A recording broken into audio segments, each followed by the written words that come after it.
Сайрамдағы тағы бір тамыры терең, мазмұны бай тарихи ескерткіш Ибрагим ата жұбайы Қараша Шана кесенесі.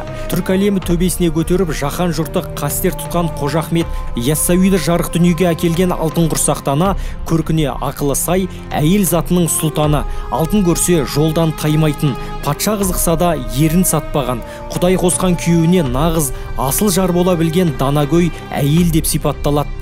Аңыздарға сүйенсек, Қараша Шана сырқатты емдеп, түс жори алатын қасиетке ие болған.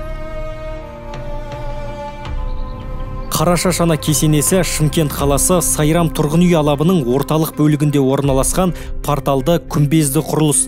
Бастапқыда 13 ғасырда салынып, кейіннен уақыт және табиғи жағдайлардың ықпалымен бірнеше рет қирап, қайтадан тұрғызылды. Кесене пішіні 4 бұрышты, күйдірілген кірпішпен қапталған. Құрылыс барысында ағаш пен саз қолданылған.